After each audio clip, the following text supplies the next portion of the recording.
Pas prezantimit të projektit për ndërtimin e parkut të energjisë së erës në Tropoj, kryeministri Edi Rama ishte pjesë e panelit të samitit të javës së zhvillimit të qëndrueshëm, një organizim i zhvilluar nën kujdesin e presidentit Sheikh Mohammed bin Zayed Al Nahyan. Rama tha se Shqipëria brenda vitit 2028 do të ketë fituar pavarësinë totale energjetike, duke theksuar se ky përparim në këtë sektor strategjik e rëndit Shqipërinë në krye të listës së vendeve në zhvillim. Në një farë mënyrë jemi me fat, ju e thatë, sepse kemi burimet hidrike dhe jemi 100% me energji të ripërtëritshme, nuk kemi energji nga karburantet fosile. Pra këtu jemi tek niveli më i lartë i renditjes tek në këtë botë të re.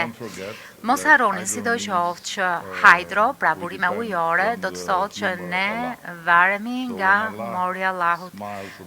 Ajo çfarë kemi bërë në këtë dekadë të fundit është të investojmë shumë në energjinë diellore dhe atë të erës dhe të krijojmë një portofol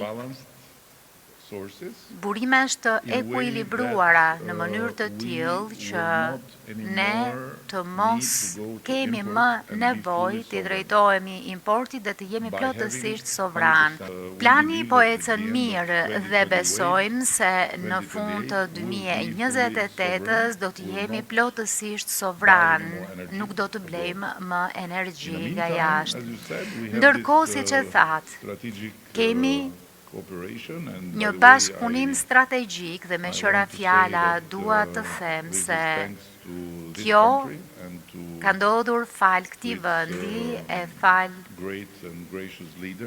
udhëheqësit të madh tuaj që ka vizionin e njerëzimit që shkon përtej kufive.